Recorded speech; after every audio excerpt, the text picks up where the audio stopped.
আমরা ডিলাররা দু রকমভাবে কাজ করি। একটা হচ্ছে সফলভাবে, আর একটা হচ্ছে একটু দুষ্টুমি করে একটু দুষ্টুমি করে। যে সাসপেনশনের সাউন্ড প্রথম ৩-৪ মাস আপনি বুঝবেনই না, আচ্ছা, বুঝবেনই না। ওটা চাপা কাজ বলা হয়। আপনি কিছু বুঝবেন না।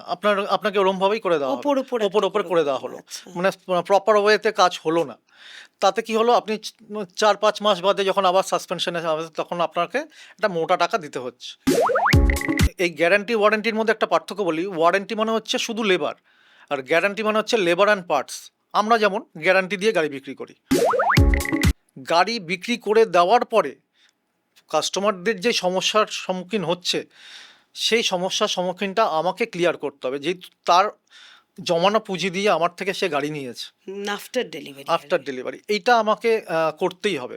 এইটা না করলে আমি তাদের আশীর্বাদ পাবো না, এবং তাদের আশীর্বাদ না পেলে আমি ব্যবসা সফল হব না। ঠিক কথাই, ঠিক কথা। আমাদের পাড়ায় আনাচে কানাচে চারদিকে মানে শোরুম দেখবেন না, টিভি খুললে বা মোবাইল খুললেই ফেসবুকে কত নতুন নতুন মানে সেকেন্ড হ্যান্ড ডিলারশিপ করেছে। আমি তাদের উদ্দেশ্যে একটাই বলতে চাই, যেটা হচ্ছে মানুষ ঠকিয়ে ব্যবসা করবেন না। মানুষকে যেটা দেবেন জেনুইন দেবেন, যেহেতু আপনাকে বিশ্বাস করে আপনার থেকে গাড়ি নিচ্ছে, একটা ভরসা করে নিচ্ছে, ঠিক ভরসার জায়গাটা নষ্ট করবেন না। সেটাই, সেটাই।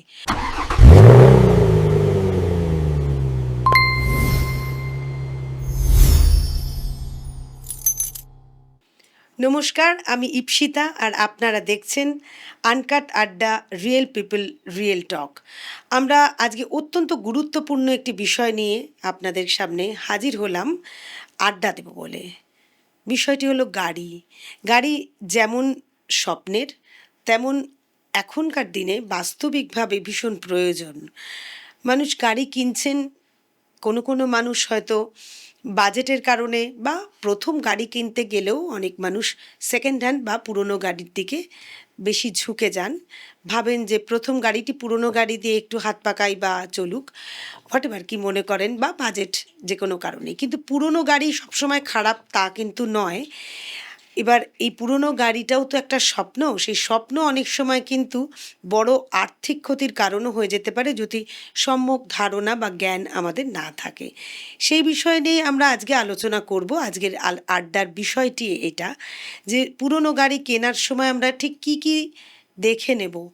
যেমন ইঞ্জিনের অবস্থা ভালো কিনা, বা এই ওডোমিটারের যে রিডিংটা সেটাই বা কতটা বিশ্বাসযোগ্য, তারপরে গাড়িটা আগে দুর্ঘটনাগ্রস্ত ছিল কিনা, দরদামটাই বা কীভাবে করব পুরনো গাড়ির ক্ষেত্রে, সেই সমস্ত কিছু নিয়ে আজকে আড্ডা দেব এমন একজন মানুষের সঙ্গে। তিনি এই ব্যবসার সঙ্গে যুক্ত রয়েছেন দীর্ঘদিন, সফলভাবে। একজন অভিজ্ঞ ব্যবসায়ী, গাড়ি কেনা এবং বেচা দুটোই এই কোম্পানি হুইলার ডিলার্সের কাজ। আমরা আজকে তার সঙ্গে কথা বলবো। হ্যাঁ, আর একটা কথা অবশ্যই বলতে হবে, এই কোম্পানির সঙ্গে যারা যুক্ত হয়েছিলেন, যে ক্লায়েন্টরা, তারা কিন্তু একটা লং টার্ম রিলেশনশিপে রয়েছেন। কারণ এই ওনার যারা রয়েছেন তারা কিন্তু একটা সুন্দর আত্মীয়তার সম্পর্ক তৈরি করেন তাদের ক্লায়েন্টদের সাথে, যার ফলে পুরনো গাড়ি কিনে মানুষ ভীষণ ঠকেনও অনেক সময়। সেই ঠকার হাত থেকেও কিন্তু অনেকটা রেহাই পাওয়া যায় বা চিন্তামুক্ত হওয়া যায়। যাই হোক, আমরা আজকে কথা বলবো হুইলার ডিলার্সের অন্যতম ওনার শ্রী প্রবীর ঘোষের সঙ্গে। নমস্কার প্রবীর বাবু। প্রবীর বাবু বলছেন, আমি প্রবীরই বলছি। আমার আনকাট আড্ডায় আপনাকে পেয়ে খুব ভালো লাগছে, এবং আমার ধারণা যে আজকের আড্ডাটা এমন বিষয় নিয়ে যে মানুষ কিন্তু ভীষণ উপকৃত হবে। কারণ সত্যিকারের পুরনো গাড়ি কেনা বেচার ক্ষেত্রে মানুষ কিন্তু এখনো ভয় পান, দ্বিধার মধ্যে থাকে এবং হয়ও সেটা অনেক সময় ঠকে যেতে হয় মানুষকে। অনেক টাকা খরচা করার পরও পরের দিন থেকে সেই গাড়িটা ডিস্টার্ব করতে আরম্ভ করে। তাদের মনে একটা জিনিস কাজ করতে থাকে, আমি সেকেন্ড হ্যান্ড গাড়ি কিনছি, আমাকে গাড়িটা নিয়েই না গ্যারেজে ঢোকাতে হবে। হ্যাঁ, একদম সেটা। এবং সেটা আমরা শুনেও থাকি যে গাড়িটা সব সময় একটা রিপেয়ারিংয়ের মধ্যেই থাকতে রাখতে হবে, সেকেন্ড হ্যান্ড গাড়ি কেনা উচিত না। তবুও কিন্তু সেকেন্ড হ্যান্ড গাড়ির মার্কেট এখনো ভালো, খুব ভালো। এবং মানুষ সেকেন্ড হ্যান্ড গাড়ি কিনছেন। আপনাদের মতো এই ধরনের মানে মালিকরা যদি হেল্প করেন ক্লায়েন্টদেরকে, তাহলে নিশ্চয়ই সেকেন্ড হ্যান্ড গাড়ি অত খারাপও হয় না। কতদিন হলো আপনি এখানে এই বিজনেস করছেন, স্টার্ট করেছেন? আমি ইন্ডাস্ট্রিতে যুক্ত রয়েছি কম বেশি 15 বছর, আর নিজের বিজনেস চলছে মোটামুটি 8 বছরের মতন। আচ্ছা, এই হুইলার ডিলার। Wheeler dealers.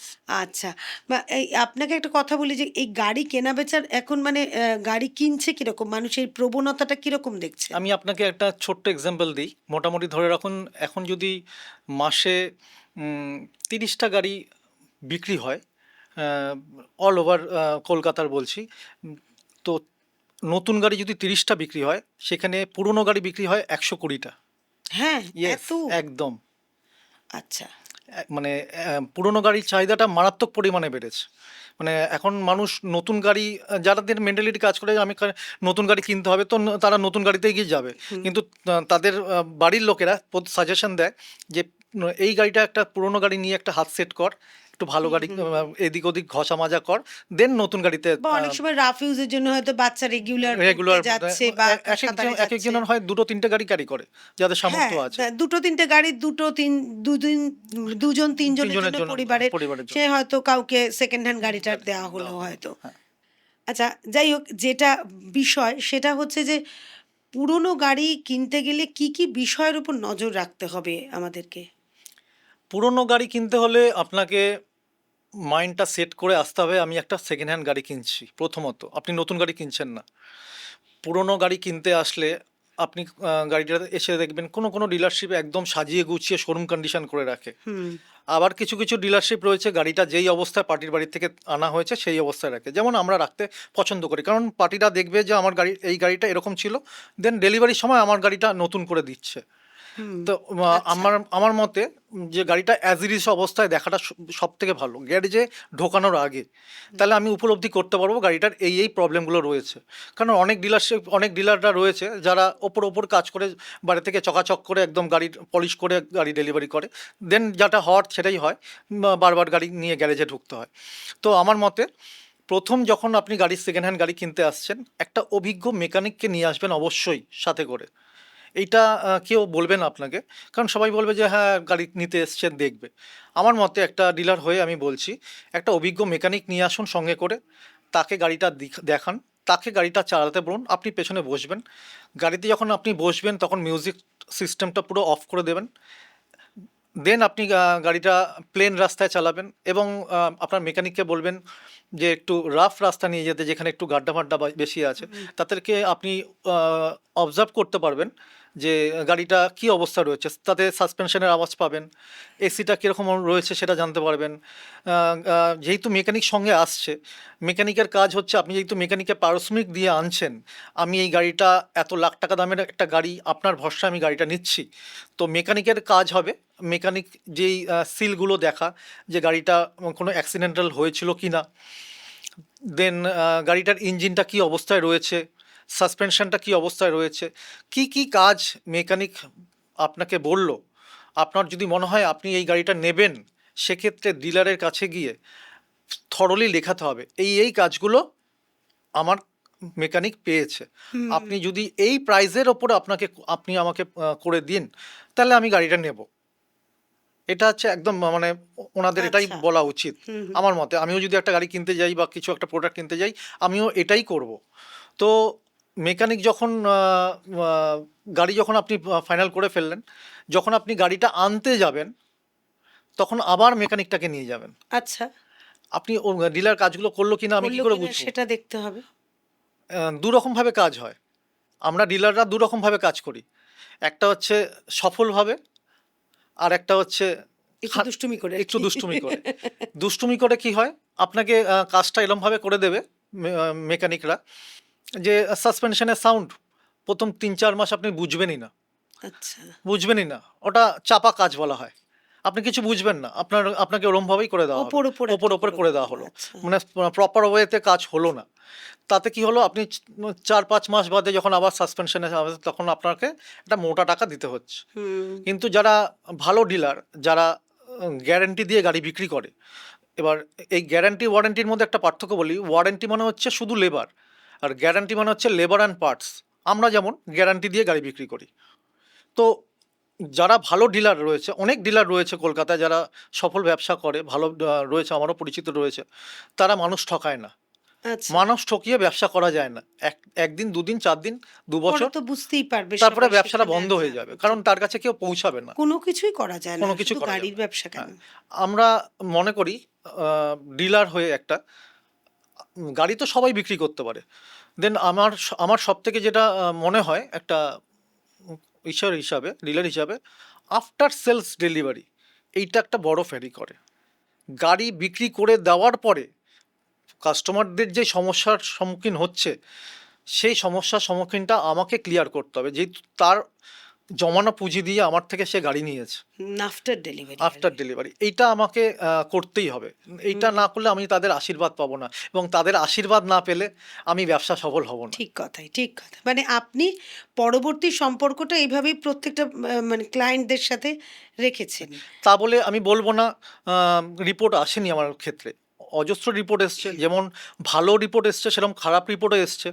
যারা খারাপ রিপোর্ট করেছে তাদের আমরা আলাদা করে ডেকে তাদের গাড়ি আমরা গ্যারেজে নিয়েছি।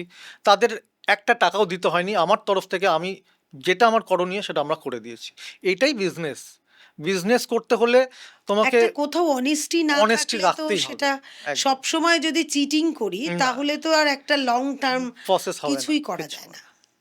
তার মানে বোঝা যাচ্ছে যে হুইলার ডিলার্স কিন্তু শুধু গাড়ি বেচেন না বা কেনেন না, তারা কিন্তু একটা রিলেশনশিপেও চলে যান তাদের ক্লায়েন্টদের সাথে। হুইলার ডিলার্স ৩ জন ওনারশিপ আছে, ৩ জনের কথাই বলবো। কিন্তু ওনাদের মূল মন্ত্রই হচ্ছে শুধু গাড়ি বিক্রি করে তার সাথে সেইখানেই সম্পর্ক নষ্ট করে দেওয়া নয়। তাদের সাথে পরবর্তীকালেরও ডেলিভারি হয়ে যাওয়ার পরও সেই সম্পর্কটা চালিয়ে নিয়ে যাওয়াটাও ওনাদের ভীষণ গুরুত্বপূর্ণ একটা কাজ বলে ওনারা মনে করেন। সেইটার জন্য সত্যিই খুব ধন্যবাদ জানাই প্রবীর আপনাকে এবং আপনার যারা বন্ধুরা আছে তাদেরকেও, যে এই অনেস্টির কথাটা কিন্তু মাথায় রেখে সবসময় আমাদের চলা উচিত। আমরা জানি, কিন্তু কখনো কখনো সেটার পদস্খলন আমাদের হয়। এই যে যেমন একটা কথা এক্ষুনি মনে হচ্ছে যে ওডোম ওডোমিটার ওডোমিটারের তো মানে কিলোমিটার যে চেক করা হচ্ছে, ওটা অনেক সময় দেখা যায় সেটা শুনেছি যে ওটা নাকি আবার মানে নিজেকে আবার নিজে ঠিকঠাকও করে দেওয়া যায়, মানে ওটা কারচুপি হয়। হ্যাঁ, তা সেটা ডিসঅনেস্টি, কিন্তু সেটা হয় কি আদৌ? হ্যাঁ, সেটা হলে কি একদম করে 100% হয়। তাহলে কি করে 100% হয়। আমরা যখন গাড়িটা দেখতে যাই, প্রথমে আমাদের প্রথম কাজ থাকে গাড়িটা দরজা খুলে সিলগুলো দেখা, অ্যাপ্রনটা চেক করা, গাড়ি কিছু পয়েন্ট রয়েছে সেগুলো চেক করা, যে গাড়িটা অ্যাক্সিডেন্টাল কি না। হ্যাঁ, হ্যাঁ, যখনই দেখি যে অ্যাক্সিডেন্টাল, তখন আর গাড়িটা স্টার্ট করি না। কারণ নেবেন না বলে? আমরা সাইড হয়ে যাই। কারণ আমরা সাইড হয়ে যাই মানে অন্য রাস্তা খুলে গেল, অন্য কোনো ডিলার এসে তুলে নেবে। তার তো গাড়িটা বিক্রি হবেই। তো আমাদের কাজ হচ্ছে, যখন আমি দেখলাম গাড়িটা অ্যাক্সিডেন্টাল নয়, মানে ওটা সেটা বুঝলেন কি করে সেটা একটু আমাদের বলুন। পয়েন্ট রয়েছে কিছু, যেহেতু দীর্ঘদিনের ব্যবসা, আর আমি আচ্ছা। যেহেতু একটা অভিজ্ঞ মানে না, এই সেলস কাজই পার্সন, মানে করছেন, হ্যাঁ। এই কাজ করছি, আমার অনেক দিন ধরেই যুক্ত। আমি মারুতির সাথে অনেক দিন সাথে যুক্ত ছিলাম, ট্রেনিং প্রাপ্ত আমরা। আচ্ছা। আমরা তিনজনেই। তো সেই জন্য আমরা তিনজনের মধ্যে একজন কেউ গাড়ি দেখতে গেলেই হয়ে যায়, মানে আমরা আলাদা কোনো প্রফেশনালকে কাউকে নিয়ে যেতে হয় না, আচ্ছা, আমরা হ্যাঁ, নিজেরাই আপনারা তো প্রফেশনাল। এতদিন ধরে করছেন। তো আমরা দেখে নিলাম গাড়িটা অ্যাক্সিডেন্টাল না, দেন আমি গাড়িটা স্টার্ট করব। স্টার্ট করার পরে মিটারটা দেখব, এবং দেখে যখন আমরা চমকাই, ধরুন এটা 2026 চলছে, একটা 2014 গাড়ি আমি দেখতে গেছি, গিয়ে দেখলাম গাড়িটা চলা হচ্ছে 18,000 কিলোমিটার। তো এটা আমাদের একটুখানি নক লাগে। তো তখন ভাবি যে গাড়িটা কি আদৌ 18,000 কিলোমিটার চলা? চলেইনি। চলেইনি, তাহলে তো গাড়িটা খুব ভালো কন্ডিশনে হবে। তো তখন দেখা যায় আমরা প্রথম যেটা করি, সার্ভিস রেকর্ডটা বার করি। লাস্ট সার্ভিস রেকর্ডটা বার করি, দেখি যে ওটা লাস্ট সার্ভিস কবে হয়েছে। ধরুন এটা 2026 চলছে। উনি এবার অনেক পার্টিরা রয়েছে যারা প্রথম 5টা বা 6টা সার্ভিসিং ওই শোরুম থেকে করায়, দেন আপনি মার্কেট থেকে লোকাল, করায়, হ্যাঁ। লোকাল থেকে করায়, তখন তো আর সার্ভিস রেকর্ডটা কিছু পাওয়া যায় না। হ্যাঁ, হ্যাঁ। তো আমরা দেখলাম যে লাস্ট সার্ভিস হয়েছে গাড়িটা 2014 গাড়ি, লাস্ট সার্ভিস হয়েছে 2018-তে, তখন গাড়িটা চলা ছিল 12,000 কিলোমিটার, এখন আছে 18,000 কিলোমিটার, মাত্র 6,000 কিলোমিটার এই 4 বছরে চলেছে। তো সেক্ষেত্রে আমরা একটু আশ্বস্ত হই যেহেতু সার্ভিস রেকর্ডটা কথা বলছে। তারপরে দেন আমরা কিছু কিছু জিনিস দেখি, যেমন স্টিয়ারিংটা যেখানে আমরা হাত রাখি, আমরা যদি বেশি গাড়ি চালাই স্টিয়ারিংয়ে হাত রেখে যদি বেশি চলে, স্টিয়ারিংটার কভারটা একটা অন্য কথা বলবে। এসি সুইচটা যেটা আমরা এসি সুইচটা দেই, সেটা যখন পুশ করি আমরা, ওটা এসিটা তো ইউজ হতেই থাকে, এসি সুইচটা ওটা যদি বেশি পুরনো হয় না, মানে বেশি ইউজ করতে তাহলে করতে ওটা একটু ওটা ঘষা একটু ঘষা। ঘষা ঘষা হয়ে যাবে।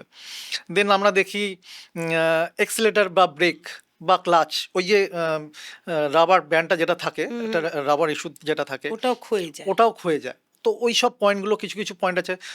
সকার সাসপেনশন দেখা হয়, যে গাড়ি 18,000 চলেছে সেই গাড়ির সাসপেনশনে তো এমন কিছু কাজ আসবে না যতই খারাপ রাস্তায় চালানো হয় না কেন। কিছু কিছু পয়েন্ট আছে, এই পয়েন্টগুলো দেখে আমরা বুঝতে পারি যে এই গাড়িটা জেনুইন 18,000 চলা ছিল কিনা, বা এটা মিটারটা কমিয়েছে কিনা। অনেক সময় দেখা যায় সার্ভিস রেকর্ডও পাওয়া যায় না, দেখা গেলো সার্ভিস রেকর্ড ওই 2014-ই রয়েছে, কিন্তু গাড়িটা রয়েছে চলা 18,000, কিন্তু গাড়ি কিন্তু কথা বলছে অন্য। আচ্ছা। তখন আমরা ওই ব্যাপারটা থেকে মুভ করে যাই। ওরে বাবা, এত সব তো মানে ভীষণ জানছি আর কি, মানে এগুলো তো সত্যিকারেরই মনে হয় এগুলো না আমরা এখন মানে check এই করি। এরকম কিন্তু দেখুন এখন আমাদের পাড়ায় আনাচে কানাচে চারদিকে মানে শোরুম দেখবেন না, টিভি খুললে বা মোবাইল খুললেই ফেসবুকে কত নতুন নতুন মানে সেকেন্ড হ্যান্ড ডিলারশিপ করেছে। আমি তাদের উদ্দেশ্যে একটাই বলতে চাই, যেটা হচ্ছে মানুষ ঠকিয়ে ব্যবসা করবেন না, মানুষকে যেটা দেবেন জেনুইন দেবেন, যেহেতু আপনাকে বিশ্বাস করে আপনার থেকে গাড়ি নিচ্ছে, একটা ভরসা করে নিচ্ছে, ঠিক ভরসার এটা। জায়গাটা নষ্ট করবেন না। সেটাই সেটাই। আচ্ছা, এই চেসিস নাম্বার, তারপরে ইঞ্জিনের নাম্বার, এগুলো ইম্পর্টেন্ট কেন একদম। কেন? আমাদের মানুষের আমাদের পরিচয় কি? আধার কার্ড, ভোটার আইডি কার্ড। সেরকম গাড়ির পরিচয় হচ্ছে চেসিস নাম্বার এবং ইঞ্জিন নাম্বার। অনেক সময় হয় কি, ধরুন আপনার গাড়িটা জলে ডুবে গেছে, এবার আপনি গ্যারেজে নিয়ে গেলেন, গ্যারেজে বললো ইঞ্জিনটা চেঞ্জ করতে হবে, এই ইঞ্জিন আর চলবে না, হলো।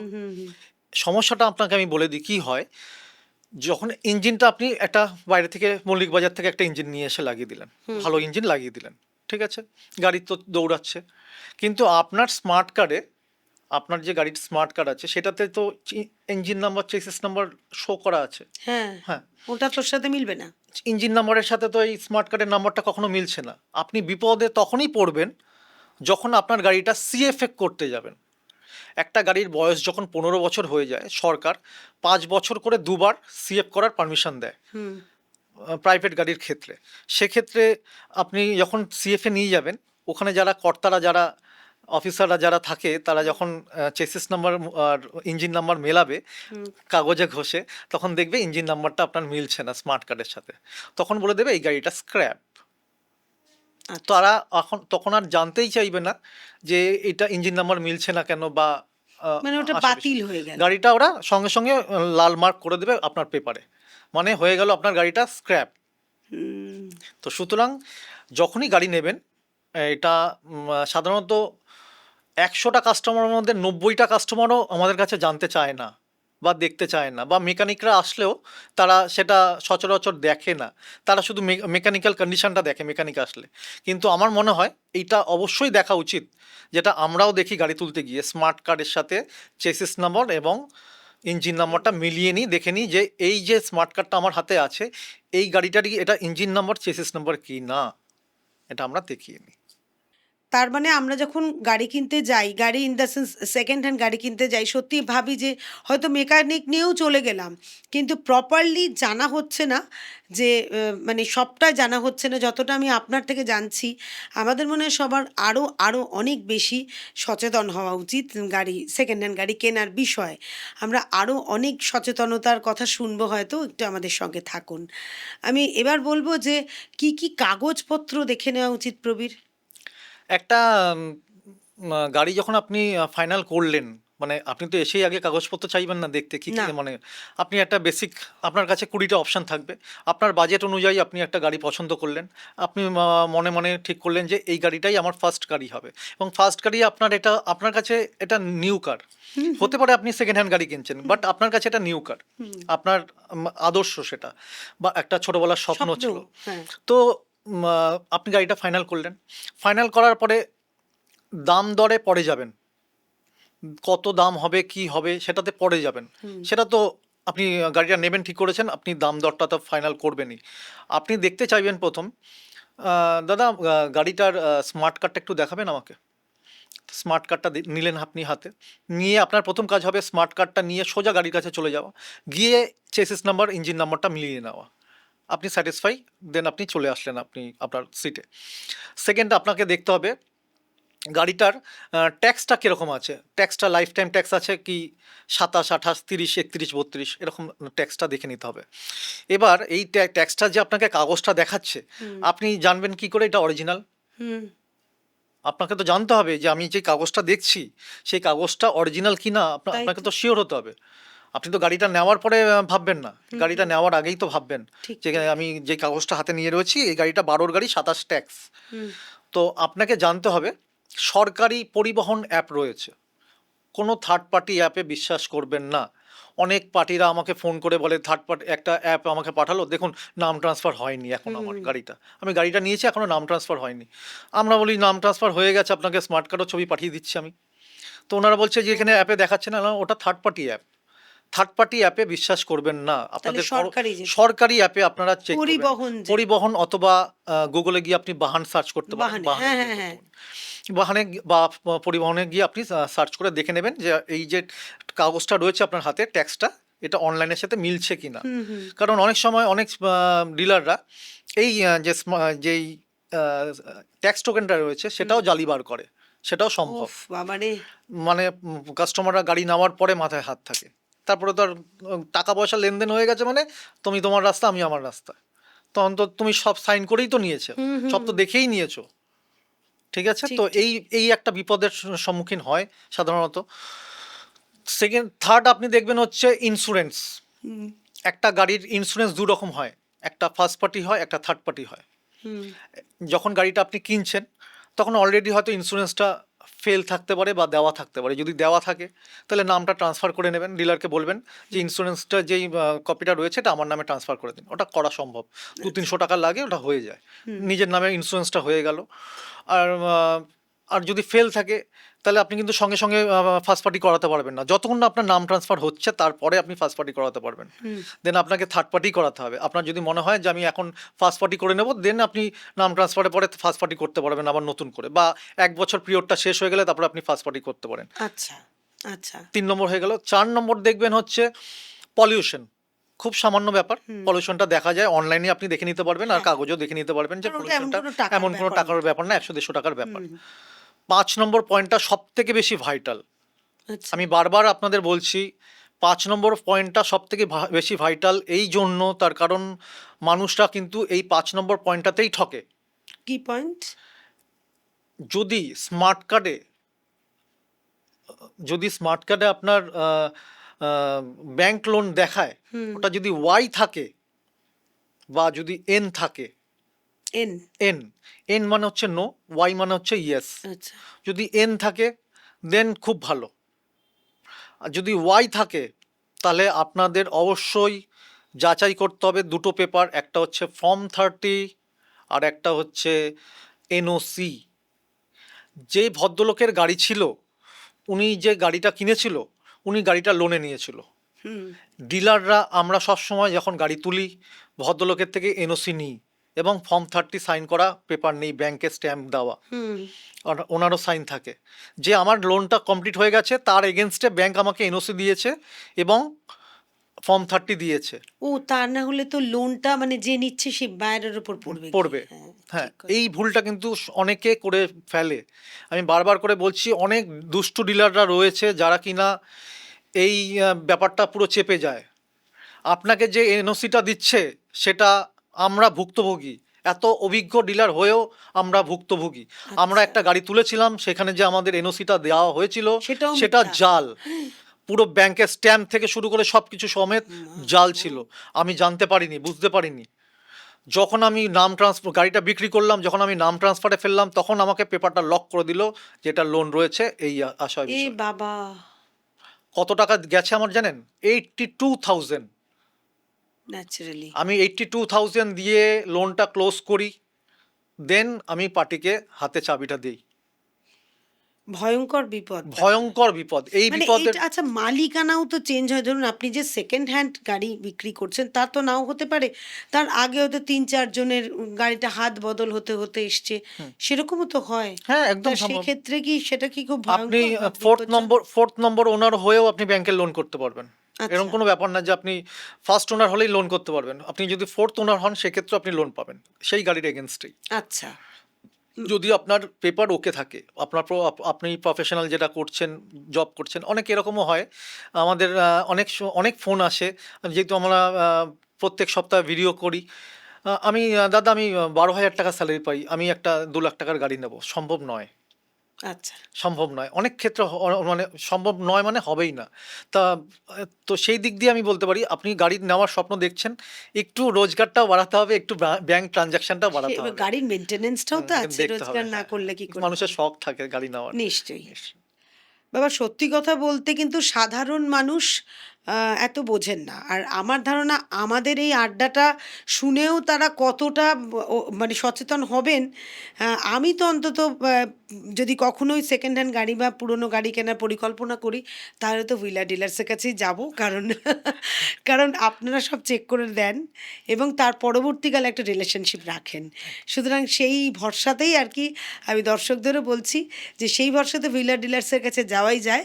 কারণ নিজের অনেকটা মানে শান্তি, দুশ্চিন্তার মানে দুশ্চিন্তার অবসান হতে পারে।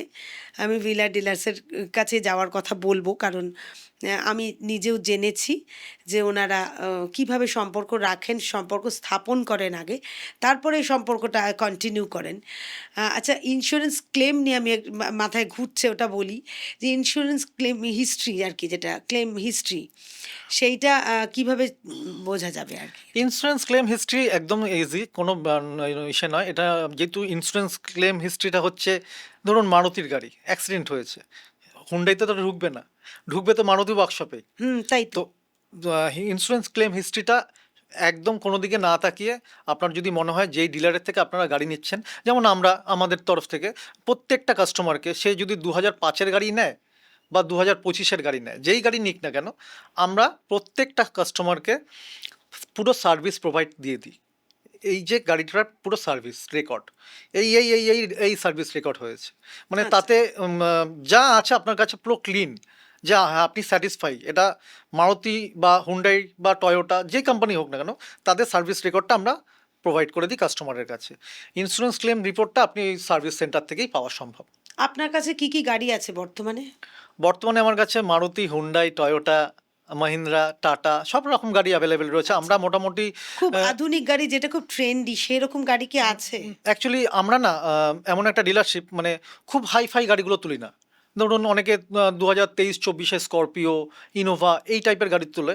আমরা চাই, আমরা তো মধ্যবিত্ত, তাই আমরা মধ্যবিত্তর কথা মাথায় রেখেই মধ্যবিত্তর যেই গাড়িরা যারা অ্যাফোর্ড করতে পারবে সেই টাইপের গাড়ি রাখি। যেমন ধরুন 2017-18-র ওয়াগনার, 2020-21-এর ডিজায়ার, ধরুন 2020-এর অল্টো, এই টাইপের গাড়ি যেগুলো মানুষ মানে Affordable. এফোর্ড করতে পারবে। কিছু কিছু গাড়ি রয়েছে, দেখুন আমার মনে হয় কিছু কিছু গাড়ি রয়েছে বলতে, গাড়ির কিছু প্রয়োজনীয়তা রয়েছে। মানুষ যে গাড়ি নিতে আসে, অনেকে কমফোর্টটা চায়, অনেকে মাইলেজটা চায়। হ্যাঁ। হ্যাঁ, যারা কমফোর্ট চায় তারা কিন্তু মাইলেজের দিকে ঝোঁকে না। যারা কমফোর্ট চায়, যারা সেফটি চায়, তারা জানে আমি এই গাড়িটা নিচ্ছি মাইলেজ ভালো পাবো না, তারা জেনেই গাড়িটা নিচ্ছে। আচ্ছা। তাদের কাছে মাইলেজটা বড় ফ্যাক্টর নয়। তাদের কি মানে তা বলে গায়ে লাগে না? মাইলেজ, একটা গাড়ি 8-10 মাইলেজ দিচ্ছে, অবশ্যই গায়ে লাগে। তাদের গাড়ি কম চলে, যাদের গাড়ি ডেলি চলবে, ডেলি রান স্কুল, করবে, কলেজ, হ্যাঁ ডেলি অফিস চলবে, যাচ্ছে। মোটামুটি 30-40-50 কিলোমিটার ডেলি আপ ডাউন করবে, আমি তাদের সাজেশন দিই পেট্রোল গাড়ির দিকে ঘুরে তাকাতে না, সোজা ডিজেলে চলে আসতে। আচ্ছা। যারা ডেলি গাড়ি ইউজ করে, যাদের ডেলি গাড়ি লাগেই 40-50 কিলোমিটার, তারা এদিক ওদিক না তাকিয়ে সোজা ডিজেলে চলে আসুন। কোনো ভয়ের কারণ নেই। ডিজেল গাড়ি মানেই অনেক খরচা, এটা সম্পূর্ণ ভুল। ভালো গাড়ি যদি আপনি আপনার কপালে ক্লিক করে যায়, আপনি ওই গাড়িটা যদি যতই পুরনো হোক না কেন, আপনি আবার নতুন গাড়ি কিনবেন হয়তো, কিন্তু এই গাড়িটা আপনি ছাড়বেন না, যেহেতু এটা আচ্ছা। আপনার মনে লেগে যাবে। মানে ডিজেল গাড়িকে আপনি বেশি প্রাধান্য দিচ্ছেন? দিচ্ছি যাদের মাইলেজ Regular প্রয়োজন, চলে। রেগুলার চলে, মাইলেজ প্রয়োজন, তারা আচ্ছা, ডিজেল গাড়িতে। গাড়ির টায়ারটাও তো খুব ইম্পর্টেন্ট। একটা একদম পুরোনো একদম গাড়ি কেনার সময় তো টায়ারটাও তো দেখে নিতে হবে। কি করে বুঝবো মানে সেটা নতুন পুরোনো তো বোঝা যায়, কিন্তু একদম। অনেকে কি করে, যারা মিটার কমায়, যারা মিটার কমিয়ে ব্যবসা করে, তারা ব্যবসাকে এগিয়ে নিতে চায়। দেখা গেল গাড়িটা চলা আছে, মানে মিটারে দেখাচ্ছে 20,000। তারা তো আর পার্টি যারা আসলো এসে দেখলো গাড়ি চিকন চাকন, একদম খুব ভালো লাগছে, একদম নতুন গাড়ি, 20,000 চলা। হুম তারা ডিলাররা কি করে, গাড়িটা তো আদৌ 20,000 চলা না, 50-60,000 চলা, হুম, ওটাকে তো মিটার কমিয়ে 20,000-25,000 করে দিয়েছে। তো ডিলাররা কি করে, একটা মানে সাইকোলজি কাজ করে এখানে। পার্টিটা এসে তো 20,000 চলার টায়ারটা তো দেখবে, টায়ারটা তো প্লেন হয়ে গেছে, এটা তো টায়ার দেখালে তো গাড়ি বিক্রি হবে না। আমাদের মার্কেটে সেকেন্ড হ্যান্ড ভালো টায়ার পাওয়া যায়। আচ্ছা, আমরা নতুন টায়ার কিনি না, আমরা নতুন টায়ার কিনি না, আমাদের কিছু ঘাঁটি রয়েছে, কিছু পয়েন্ট রয়েছে, সেই সব পয়েন্টে মানে সেকেন্ড হ্যান্ড ভালো টায়ার পাওয়া যায়, গুটি ভালো মানে টায়ার পাওয়া যায়। সেই টায়ারগুলো একটু একটু দাম বেশি দিয়ে হলেও একটু ভালো টায়ার ওই সেটা গাড়িগুলোতে লাগিয়ে দেওয়া হয় নতুনের মতো। নতুন মতো, তাতে কাস্টমারও বিশ্বাস হবে যে আচ্ছা হ্যাঁ গাড়িটা কম চলা, টায়ারটাও ভালো আছে। অনেকে একটা ভালো প্রসেস করে, এটা মানে হাস্যকর আমাদের লাইনে করতে। আমরা তো বিজনেস করি দীর্ঘদিনের ব্যবসা অনুযায়ী, আমরা দেখি স্টেপনি মাটিতে পড়েনি এই কথাটা বলে। মানে মানে পেছনে যে 4টে চাকা থাকে আর একটা যে পেছনে স্টেপনি স্টেপনি, থাকে, হ্যাঁ। এক একটা ডিলার চিল্লিয়ে বলে যে স্টেপনি মাটিতে পড়েনি। আচ্ছা, মানে এত মানে কম চলা আচ্ছা, স্টেপনিটাও মাটিতে স্টেপনিটা পড়েনি, একদম as it is. As it is রয়েছে, একদম সিল ঠিল রয়েছে। অনেক সময় এরকমও আমরা জানতে পারি, উম, বা দেখুন, দেখা গেল আমরা গাড়িটা দেখতে গেছিলাম, আমি কোনো কারণে গাড়িটা নেইনি, কিন্তু অমুক ডিলার গাড়িটা তুলে আবার সে আবার অ্যাড দিচ্ছে ওই গাড়িটার ক্ষেত্রে যে স্টেপনি মাটিতে পড়েনি, কিন্তু আমি গাড়িটা দেখে এসেছিলাম কত চলা, আর ও যখন অ্যাড দিচ্ছে তখন দেখাচ্ছে যে গাড়িটা কম চলা, আর একটা স্টেপনি নতুন কিনে রিম সমেত পেছনে বসিয়ে দেওয়া এবং একটা শো আপ করে দেওয়া, স্টেপনি মাটিতে পড়েনি। আপনিও হয়তো ভাবলেন যে স্টেপনি মাটিতে পড়েনি মানে গাড়ি খুব দারুণ, খুবই ভালো, তাহলে আমার জন্য এই গাড়িটাই নেওয়া ঠিক, তো ওই গাড়িটা উনি পারচেস করে নেয়। তো আমি আচ্ছা, একটাই কথা বলবো, বারংবার বলবো, আপনি আপনার জমানো অর্থ দিয়ে গাড়ি কিনছেন, আর একটু টাকা নয় খরচা করে একটা ভালো মেকানিক নিয়ে যাবেন, বিশ্বাসযোগ্য, কারণ মেকানিকরাও না আমাদের সাথে কোডে কথা বলে, মেকানিকরাও আমাদের সাথে কোডে কথা বলে, মানে আপনার সামনেই আমাকে কোডে কথা বলে। মেকানিকরা আমাদের বলে যে আপনি 5 দিন 10 দিন আমি পার্টিকে গাড়ি খাইয়ে দিচ্ছি। আচ্ছা। বুঝতে পেরেছেন? ও, এরকমও হয়, ও, আমাদের কাছে এরকম অসংখ্য আসে।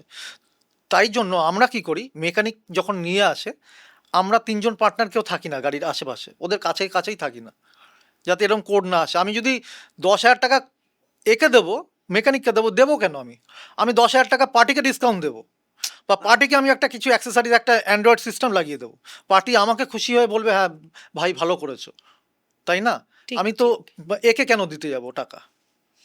তো এটাই বলবো যে মেকানিক নিয়ে এসে গাড়ি, একটা বিশ্বাসযোগ্য মেকানিক নিয়ে এসে গাড়ি নেবেন, যেখান থেকেই গাড়ি নেবেন না কেন মেকানিক দেখিয়ে গাড়ি নেবেন, এটা আপনার জন্য ভালো, আর আমাদের ডিলারদের জন্য ভালো। পরবর্তীকালে আমরাও বলতে পারবো আপনি তো গাড়ি দেখিয়ে নিয়েছেন, ঠিক। তখন বলেননি কেন এই কাজটা, আমাকে বললে তো আমি করে দিতাম।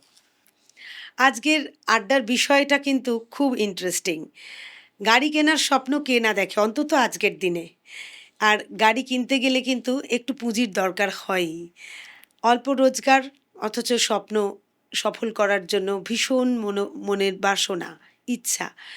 তাই যদি কখনো মনে করেন যে একটা সেকেন্ড হ্যান্ড গাড়ি হলেও একটা দরকার, কিনতেই হবে, তাহলে কিন্তু আপনারা যেতে পারেন হুইলার ডিলার্সের কাছে।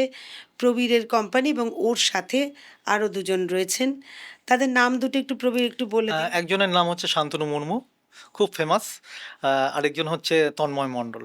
শান্তনু মুর্মু আর তন্ময় মণ্ডল, এবং তার সঙ্গে রয়েছে প্রবীর ঘোষ। ওনাদের সাথে যোগাযোগ করতে পারেন। আচ্ছা, বলে দিই কোথায়, যে গড়িয়া পাটুলির যে সার্কাস মাঠ তার ঠিক অপোজিটেই ওদের হুইলার ডিলার্স, খুব বড় একটা শোরুম দেখতে পাবেন, এবং এসে কথা বলতে পারেন।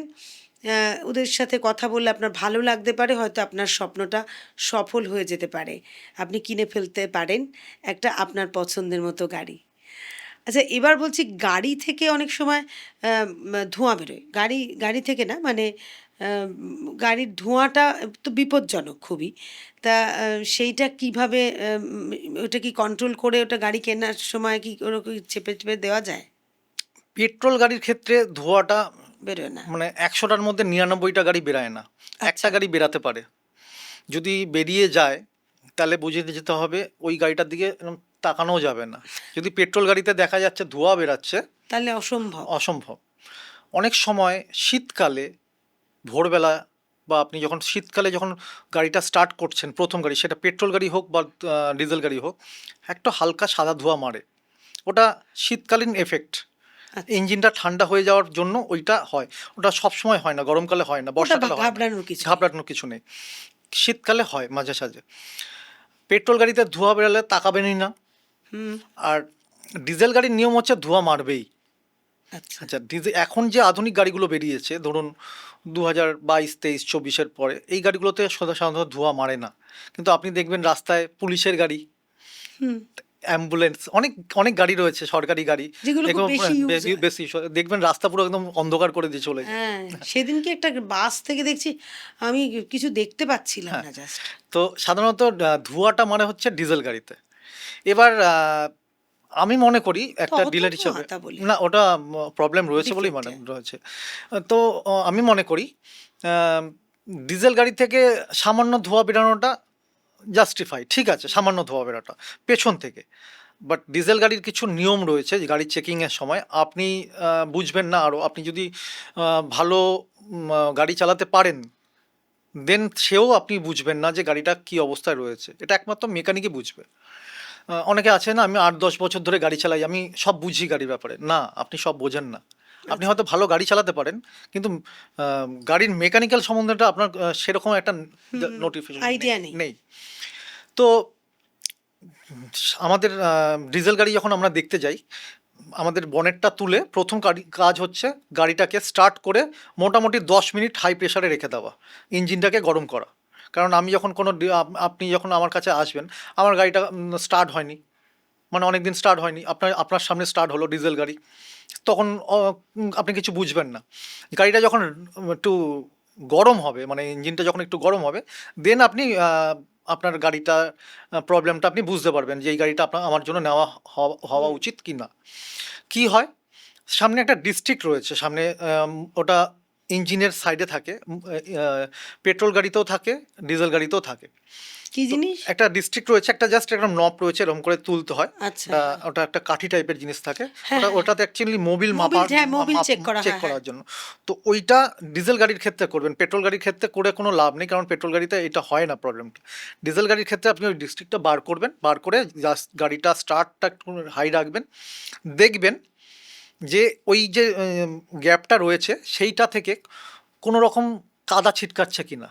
আচ্ছা। ডিজেল গাড়ির ক্ষেত্রে কাদা মানে একটু কালো কালো হ্যাঁ, মোবিল হবে, মোবিলই। ওটা যদি ছিটকাচ্ছে বা ধরুন ওখান দিয়ে গল গল করে ধোঁয়া বেরাচ্ছে, সে সাদা ধোঁয়া হোক বা কালো ধোঁয়া হোক, ওইটা দিয়ে যদি ধোঁয়া বেরায়, তাহলে আপনার কাজ হবে বনেটটা বন্ধ করা, বলবেন যে আদার্স কোনো গাড়ি আছে, এই অপশানটায় চলে যাবেন, ওই গাড়িটার দিকে ভুল করেও তাকাবেন না। তার কারণ ওটার অলরেডি ক্যান্সার ধরে নিয়েছে। আমাদের মানুষের শরীরে যেমন ক্যান্সার হলে পরে আমরা বাঁচাতে পারি না, কোনো ওষুধ নেই, সেরকম গাড়ির ক্ষেত্রেও, ডিজেল গাড়ির ক্ষেত্রে ওই ডিস্ট্রিক্টটা দিয়ে যদি ধোঁয়া অথবা যদি মোবিল ছিটকায়, তাহলে ভাববেন যে ওই গাড়িটা আপনার জন্য নয়, হ্যাঁ। এটা অন্য কারোর জন্য, যারা বোঝে না তাদের জন্য। আচ্ছা, এবার এবার বলি, অনেক সময় তো বর্ষা বা বন্যাতেও, বা অনেক সময় ভীষণ জলমগ্ন এরিয়ায় আমাদের এখানে যখন বর্ষা হয়, তখন অনেক গাড়িতে জলে ডুবে যায়। কলকাতাতেও তো, মানে এটা এখন কমন হয়ে খুব গেছে। কমন ব্যাপার। এবার যদি সেই গাড়ি বিক্রি করা হয়, জলমগ্ন অবস্থায় থাকা গাড়ি কি শনাক্ত করা যায়, আইডেন্টিফাই করা যায় যে এই জলমগ্ন হয়েছিল? পাবলিক তো একদমই পারবে না, হ্যাঁ, পাবলিক তো পারে। একদমই পারবেন না। আমরাও মাঝে মাঝে পারি না, আচ্ছা। আমরাও পারি না, মানে এরকমও হয় যে গাড়িটা পুরো জলে ডোবা। হুম হুম। হুম। জলে ডোবার একটা নিয়ম বলে দিই, আপনাদের সবার জন্য বলে দিই। যদি কোনো গাড়ি জলে ডুবে যায় ইঞ্জিন সমেত, ওই গাড়িটাকে 2-3 দিন রোদ খাওয়াবেন। রোদ খাওয়ানোর পরে গাড়ি ভুল করেও স্টার্ট করবেন না, গাড়িটা ওখান থেকে টোয়িং করে পুরো গ্যারেজে নিয়ে যাবেন। গ্যারেজে ফেলে দিয়ে বলবেন যে আমার গাড়িটা জলে ডুবেছিল, ওরা ওর মতন কাজ করবে। আর আপনি যদি ভুল করেও যদি গাড়িটা স্টার্ট করার চেষ্টা করেন, তাহলে হয়ে গেল আপনার ইঞ্জিনটা পুরো সিজ। মানে আপনার যদি 25 লাখ টাকারও গাড়ি থাকে আর আপনার গাড়িটা যদি জলে ডুবে যায়, হ্যাঁ। আর আপনার যদি আপনি যদি ভুল করে গাড়িটা স্টার্ট করার চেষ্টা করেন, তাহলে কিন্তু আপনার গাড়িটা নো প্রফিট নো লস, পুরোটাই ডেথ। আচ্ছা। মানে এইটার কোনো ইঞ্জিনটার কিছু করা যাবে না আপনি যদি ভুল করে একবার গাড়ি স্টার্ট করেন, জলে ডোবা গাড়ি। তো আমার মনে হয় আমার যেটা উচিত সেটা হচ্ছে প্রত্যেকটা কাস্টমারকে জেনে নেওয়া উচিত যে গাড়ি জলে ডোবা থাকলে টোয়িং করে গ্যারেজে নিয়ে যাও, ওরা ওদের মতন করে আহ, ঠিক করে নেবে। এবার ব্যাপার হচ্ছে গাড়ি কেনাটা ঠিক কি ভুল বা বুঝবেন কি করে, বোঝার কোনো অপশান নেই। হুম। বোঝার কোনো অপশান নেই, এটা গাড়িটা জলে ডোবা ছিল কি না এটা বোঝার কোনো বুঝতে অপশান পারা নেই। যাবে না। আজকে জলে ডুবলো, 2 মাস বাদে আপনি বুঝতে পারবেন যে হ্যাঁ এটা জলে ডোবা গাড়ি। কিন্তু গাড়িটার বয়স যদি রিপেয়ারিং করে রানিং করে 7-8 মাস বাদে বা 1 বছর বাদে বিক্রি করে, হারগিজ বুঝতে পারবেন না। আচ্ছা, কোন ব্র্যান্ডের গাড়ি মানে তুলনামূলক ভালো? আপনারা তো সব ব্র্যান্ডের গাড়ি বিক্রি করছেন, তুলনামূলক। আপনার যদি সেফটি মনে হয়, সেফটি চাই, মাইলেজ পাবেন না, হুম। সেক্ষেত্রে আপনি ফোর্ডে যেতে পারেন, সেক্ষেত্রে আপনি ভক্সওয়াগনে যেতে পারেন, সেক্ষেত্রে আপনি টয়োটাতে যেতে পারেন। আর আপনার যদি মনে হয় আমরা বাঙালিরা মারুতির গাড়ি লাগবে, মারুতির গাড়ি, হুম। মারুতির গাড়ি হচ্ছে একটা ডাব্বা গাড়ি, মানে আপনাকে মাইলেজ দেবে ভালো, পার্টসের দামও খুব সস্তা, কিন্তু আপনি সেফটি বলে জিরো। সেফটি রেটিং যদি আপনি মারুতির যারা গাড়ি কেনে, এই ওয়াগানার বলুন, অল্টো, এই টাইপের যে গাড়িগুলো, বা একটু মোটামুটি আপনি যদি মারুতির গাড়ি সেফটি চান, আপনাকে দেন বাজেট রাখতে হবে নতুন গাড়ির ক্ষেত্রে 13-14 লাখ। সেই গাড়িগুলো আপনাকে মারুতির গাড়ি সেফটি দেবে। কি আন্ডার গাড়ি সেটা? ব্রেজা দেবে আপনাকে, ব্রেজা, হ্যাঁ হ্যাঁ। ব্রেজা দেবে আপনাকে। ভালো ভালো গাড়ি রয়েছে। তো আপনি যদি 10 লাখের নিচে মারুতি গাড়ি খোঁজেন, ডিজায়ার থেকে শুরু করে, ওয়াগনার থেকে শুরু করে, অল্টো K10 থেকে শুরু করে, এগুলো আপনার কলকাতার জন্য পারফেক্ট। হাই রোডের জন্য তো একদমই আমি সাজেস্ট করবো না মারুতির গাড়ি নিয়ে হাই রোডে যাওয়া, কারণ ওখানে যদি একটা সামান্য বিপদ হয়, খুব বড় ভুল ওটা, ওই ভুলের কোনো ক্ষমা নেই। আর ভুলের যদি ক্ষমা না থাকে, সেখানে যদি আপনি মারুতি গাড়িতে বসে থাকেন, সেখানে কিন্তু আপনি বুঝতে পারবেন না, পাবলিক বুঝতে পারবে না আপনি পুরুষ না মহিলা। মানে? আপনার আপনাকে আপনাকে শনাক্ত করতে পারবে না আপনি পুরুষ না মহিলা। উফ, মাই গড! আপনি যদি সেফটি চান, দেন আপনাকে ফোর্ড, মহিন্দ্রা, টাটা, দেন টয়োটাতে যেতে হবেই। এটা হচ্ছে একদম বাস্তব। সেগুলোর দামও তো ভীষণ বেশি। দামও বেশি, মাইলেজও কম, কিন্তু আপনার কমফোর্টও ভালো, আপনার ইসেও ভালো, সেফটি আছে। সেফটিও দারুণ। হ্যাঁ, মানে মানুষের তো প্রয়োজন আর সেফটি দুটোই লাগবে, একদম। কিন্তু একসাথে দুটো পাওয়া যাচ্ছে না। পাওয়া যেতে পারে, তখন আপনাকে বাজেটটা বাড়াতে হবে। আপনার বাজেট থাকবে 2 লাখ টাকা বা 3 লাখ টাকা, আপনি সেফটিও চান, মাইলেজও চান, হবে না, সম্ভব না। আচ্ছা, এতক্ষণ তো যারা গাড়ি কিনবেন তাদের জন্য চিন্তা করে কথা হচ্ছিল। এবার ধরুন কেউ গাড়ি বিক্রি করতে চায়, ধরুন আমার একটা গাড়ি রয়েছে, সেই গাড়িটা এখন আমি বেচে দিতে চাইছি, তাহলে তারা মানে কিভাবে যোগাযোগ করবে, তাদের সাথে কিভাবে? আহ, আপনার প্রথম communication? কাজ হবে, আপনার পরিচিত কোনো ডিলারশিপ রয়েছে বা আপনি যাকে বিশ্বাস করতে পারেন যে আপনার গাড়িটা আপনি যাকে দেবেন সে সেফলিভাবে নাম ট্রান্সফার করে গাড়িটা বিক্রি করবে। কারণ অনেক ডিলার রয়েছে আমাদের কলকাতায় আশেপাশে, আনাচে কানাচে অনেক ডিলার রয়েছে, তারা পার্টির কাছ থেকে তো বলে নেয় হ্যাঁ নাম ট্রান্সফার করে দেবো যাকে বিক্রি করব, কিন্তু সেটা করে না, করতে পারে না। সেটা করে না। দেখা গেল অনেক পার্টি আমাকে বললো এসে, দাদা আমি গাড়িটা আপনার থেকে নেব, নাম ট্রান্সফার আমি নিজে করব। এবার নাম ট্রান্সফার নিজে করব মানে আগের যে ওনার আছে তার পেপারগুলো সমস্ত ওনাকে হ্যান্ড ওভার করে দিতে হবে। হুম হুম। এবার আমি হ্যান্ড ওভার করে দিলাম, এবার ও গাড়িটা নিয়ে যদি কোনো স্মাগলিং করে বা যদি কোনো রেপ জাতীয় কোনো কিছু করে ফেলে গাড়িতে, গাড়ি কাকে তুলবে? হ্যাঁ, যে সেটাই ওনার তো। আছে তাকে তুলবে। হ্যাঁ, ওনার কি বলবে? আমি গাড়ি দিয়েছি অমুক ডিলারকে, অমুক ডিলার গাড়ি আমাকে তুলবে। আমি কাকে গাড়ি বিক্রি করেছি, তাকে গাড়ি বিক্রি করেছি, তার কাছে সবাই পৌঁছাবে, জড়িয়ে যায়। সবাই জড়িয়ে যাবে। তো আমরা চাই রাতের ঘুমটা শান্তিতে ঘুমাতে। সারাদিন ব্যবসা করি, মাথার মগজের মধ্যে সব কিছু ঘুরতে থাকে। তো আমরা চাই ব্যবসায়ীরা রাতের ঘুমটা যাতে আমরা শান্তিতে ঘুমাই। তো এই শান্তিতে তখনই ঘুমাতে পারবো যখন আমি দায়িত্ব করে কারোর কাছ থেকে গাড়িটা রিসিভ করছি, এবং গাড়িটা যাকে আমরা বিক্রি করছি তাকে দায়িত্ব করে নামটা ট্রান্সফার করে গাড়ি বিক্রি করা। আমরা কাউকে দেই না নাম ট্রান্সফার নিজে করাতে। আমরা বলুন, আমরা অনেকে বলে আমি অমুক টাকাতে নাম ট্রান্সফার করতো না। আমি ঠিক আছে, তাহলে গাড়ি নিতে হবে না, আপনি বাইরের কোনো ডিলার থেকে নিয়ে নিন। নাম ট্রান্সফার আমরা করব, হ্যাঁ, আমি গাড়ির পেপার দেবো না। নাম ট্রান্সফার আমি করে গাড়ি বিক্রি করব। আমরা নাম ট্রান্সফার ছাড়া গাড়ি কাউকে বিক্রি করি না। এমনকি আমার গাড়ি কিন্তু মানে কলকাতায় যদি আমার গাড়ি 20টা বিক্রি হয়, আমার গাড়ি আউট অফ স্টেট যায় প্রত্যেক মাসে 5 থেকে 7টা গাড়ি। আচ্ছা। কখনো কেরালা যায়, কখনো ত্রিপুরা যায়, কখনো অন্ধ্রপ্রদেশ যায়, কখনো মহারাষ্ট্রে যায়। এরকম গাড়ি আমার যেতেই থাকে বাইরে। সেক্ষেত্রে আমরা কি করি? এনওসি তুলে গাড়ি পাঠাই। আমি গাড়িটা ওনাকে যে পাঠাবো, আমি পাঠিয়ে দিলাম, আমার এনওসি তুলতে সময় লাগলো 30 দিন, তার মধ্যে কিছু কাণ্ড ঘটিয়ে বসলো, দায়টা কে নেবে? ঠিক কথাই। উনি তো, যিনি গাড়িটা আমাকে দিয়েছেন তো বিশ্বাস করে দিয়েছেন। তা আমি উইথ এনওসি গাড়িটা ওনাকে হ্যান্ড ওভার করবো। আচ্ছা, তাতে যদি আমার 10 দিন বা 15 দিন সময় লাগে, ওনাকে বলি যে ফুল পেমেন্ট করতে হবে না, আপনি হাফ পেমেন্ট করুন, আমি এনওসি তুলতে দিচ্ছি। আমি এনওসি পেয়ে গেলাম, ফুল পেমেন্ট আসলো, গাড়ি পাঠিয়ে দিলাম। কন্টেনার করে অনেক সময় গাড়ি যায়, অনেক সময় বাই রোডেও গাড়ি যায়, কোনো অসুবিধা না, চলে যায় ড্রাইভার দিয়ে। প্রবীরের কথার প্রসঙ্গটা ধরেই বলি যে দিল্লিতে কিছুদিন আগে একটা ইনসিডেন্ট হয়েছিল। আমরা সবাই জানি যে এরকম এক উগ্রপন্থী হামলা হয়েছিল, একটা ব্লাস্ট হয়েছিল। সেখানে কিন্তু প্রচুর ক্ষয়ক্ষতি হয়েছে। সেটার থেকেও বড় কথা, যারা ওই উগ্রপন্থী ছিল তারা কিন্তু এরকম একটা গাড়ি ট্রান্সফার নিয়েছিল, কিন্তু নামটা ওই প্রবীরের কথা অনুসারে নামটা বদল করা হয়নি, এবং তার ফলে তার ডিলার, ওনার সবাই কিন্তু ফেঁসে গিয়েছিলেন, যেখানে তাদের কোনো দায় হয়তো ছিল না। তা এটা আমাদের সবাইকে সচেতন থাকতে হবে যে গাড়ি বিক্রি করে পরবর্তী একটা গাড়ি কেনার তো আনন্দ আলাদাই, কিন্তু আমরা প্রত্যেকটা পদক্ষেপ যেন খুব সচেতনভাবে, সতর্কভাবে, সাবধানতার সাথে করতে পারি, সেটা আমাদের মাথায় রাখতে হবে।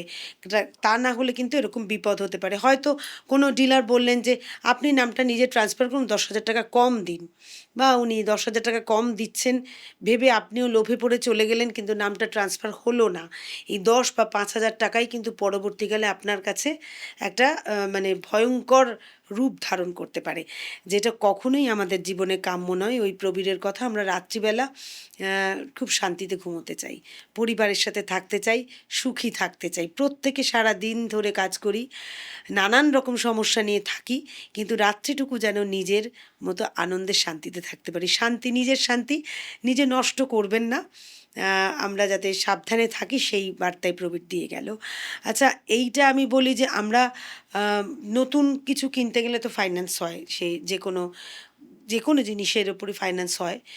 সেকেন্ড গাড়িতেও তো, সেকেন্ড হ্যান্ড গাড়িতেও তো হয়। কোন কোন গাড়ির ক্ষেত্রে কীরকম ফাইন্যান্স পাওয়া যায়, আর তার জন্য কি কি ক্যাটাগরি বা ক্রাইটেরিয়াস কি কি রয়েছে?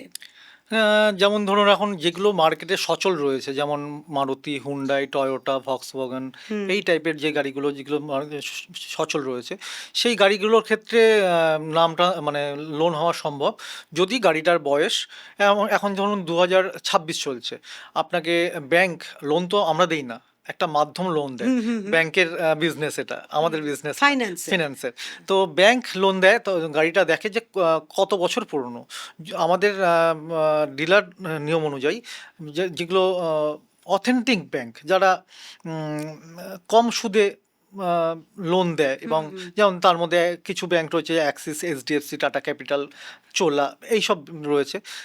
এরা কিন্তু 2014 থেকে লোন দেওয়া শুরু করে। যে গাড়িটার বয়স 2014 হলে আপনি লোন দেবো, 13 হলে দেবো না। আচ্ছা। কিন্তু কিছু কিছু বেসরকারি সংস্থা রয়েছে, ওরা ব্যাংক বলেই পরিচিত করে, নাম নেব না, তারা 2010-11 গাড়িও লোন করে দেয়, কিন্তু তাদের মানে সুদটা থাকে মানে চড়া। চড়া, খুব চড়া থাকে। মানে ধরুন একটা এইচডিএফসি আপনাকে নিল 9%, ওরা নিয়ে নেবে আপনার থেকে 12%। বুঝতে পেরেছেন? মানে এটা কিন্তু অনেকটা মানে একটা ক্যারি করে। তো ২০১৪ ওপরের গাড়ি মোটামুটি ব্যাংক লোন করে। এবার কিছু, কিছু গাড়ির ক্ষেত্রে কিছু অবসোলেট মডেল রয়েছে। যেমন ধরুন মারুতির রিটস, তারপরে ধরুন ফোর্ডের গাড়িগুলো, শেভরলেটের গাড়ি, বেশ কিছু গাড়ি যেই কোম্পানিগুলো মানে এই মুহূর্তে সচল নেয়। যেমন ফোর্ডের গাড়ি এখন ইন্ডিয়াতে ম্যানুফ্যাকচারিং হচ্ছে না, শেভরলেটের গাড়ি ম্যানুফ্যাকচারিং হচ্ছে না। তো ব্যাংক এগুলো থেকে একটু নিজেকে পা গুটিয়ে নেয়, মানে এগুলোতে আচ্ছা। মানে ব্যাংক লোন দেয় না। যেগুলো এই মুহূর্তে রানিং গাড়ি রয়েছে, যেমন ধরুন মারুতির আর্টিকা, ব্রেজা, অল্টো, ওয়াগনার, এই টাইপের গাড়ি যেগুলো ২০১৪ ওপরের গাড়ি, সেগুলোতে মানে ব্যাংক হাসতে হাসতে লোন দিয়ে দেয় যখন আপনার প্রোফাইলটা মনে হবে ব্যাংকের জন্য পারফেক্ট। কারণ অনেকের নেগেটিভ প্রোফাইল থাকে, অনেকের এরকমও থাকে যে ব্যাংক যেটা চাইছে আর কি, মানে একটা প্রোফাইলকে তাকে লোন দেওয়ার জন্য, সেটা ব্যাংক মনে করলো যে না এটা সম্ভব না, তখন তারা ডিনাই করে দেয়, লোন হবে না, আচ্ছা, এরকম আচ্ছা। একটা ব্যাপার হয়ে থাকে আর কি। আচ্ছা, অনলাইনে তো অনেক কিছুই আমরা কিনি, গাড়িও তো কেনা যায় হ্যাঁ, নাকি? হ্যাঁ, একদম সম্ভব। আমরা তো সেটা কি? বললাম আমরা অনলাইনেই মানে বিশ্বাস করবেন না আপনি, মানে মানুষ এতটা বিশ্বস্ত করে আমাদের, আমাদের তো ভিডিও হয়। এবার অনেক কাস্টমাররা থাকে বর্ধমানে থাকে, অনেকে থাকে উত্তর দিনাজপুর থাকে, অনেকে থাকে শিলিগুড়িতে থাকে। এবার কি হয়, তারা তো চাইলেই হঠাৎ করে আসতে পারে না। হুম, আমি ভিডিওটা আজকে ব্রডকাস্ট করলাম, কিন্তু আহ, যারা কলকাতার আশেপাশে থাকে তারা চলে আসলো। দেখা গেলো আপনি শিলিগুড়িতে থাকেন, আসতে দেরি হবে। আপনি বললেন যে আমি কালকে ট্রেনে উঠবো, পরশুদিন নামবো, আপনার কাছে যাব। এদিকে দেখা গেলো আজকেই এক ভদ্রলোক এসে গাড়িটা দেখে ফাইনাল করে দিল। এ বাবা! এবার আপনার একটা তো মনের একটা চাওনা থাকে যে আমি কলকাতা থেকে গাড়ি নেব, কারণ কলকাতার গাড়ি ভালো হয়, কম দামে হয়, কম চলা গাড়ি হয়, মেনটেনেন্স করা গাড়ি হয়। তো সেই দিকগুলো বিচার করে আমরা কি করি এখন পার্টিদের, আমরা বলি পার্টিদের যে আপনি আমাকে একটু হাই লিখুন, আমি আপনাকে আমার ক্যাটলগটা আমি সেন্ড করে দিচ্ছি। আমরা ক্যাটলগ থাকে আমাদের রেডি করা, ক্যাটলগ সেন্ড করে দিলাম। পার্টিরা দেখে নিল, পার্টি দেখার পরে পার্টিকে বলি যে আপনার কোন গাড়িটা পছন্দ হয়েছে। দেন পার্টি আমাকে ফোন করে, দাম ব্যাপারটা একটা জায়গায় ফিক্সড হয়। তারপরে একটা পার্টিদের কাছ টোকেন থেকে অ্যামাউন্ট পার্টির কাছ থেকে একটা টোকেন নিয়ে নেওয়া হয়, আমাদের 20,000 টোকেন নেওয়া হয়। অনেক ডিলাররা এখানেও খেলে। কীরকম খেলে, আপনার থেকে নেবে 5,000, ওনার থেকে নেবে 4,000, এনার থেকে নেবে 3,000, এরকম করে 4-5 জনের থেকে টোকেন নিয়ে নিল। যে আগে আসবে তাকে গাড়িটা দিয়ে দিল। আর তাদের বলবে যে গাড়িটা বিক্রি হয়ে গেছে, আপনাকে তো মানে রাখতে পারলাম না। এ বাবা! ওই টাকাটা অনেকে মেরে দেয়। 4,000 5,000 করে যে নিয়েছে না, এই টাকাটা অনেকে মেরে দেয়। কি করে মেরে দেবে? আমি তো চাইবো হ্যাঁ, তাহলে তো গিয়ে। আপনি তো আসতে দেরি করেছেন, আপনাকে তো বলেছিলাম যে কালকে টাকাটা আসতে। তো ফেরত দিতে হবে। তো আমাদের বুকিং এর অ্যামাউন্ট কোনো রিফান্ড হয় না। ই বাবা! এরকম হয়, অজস্র হয়। কাস্টমাররা আমাদের বলেছে 20,000 টাকা রিফান্ড দেয়নি।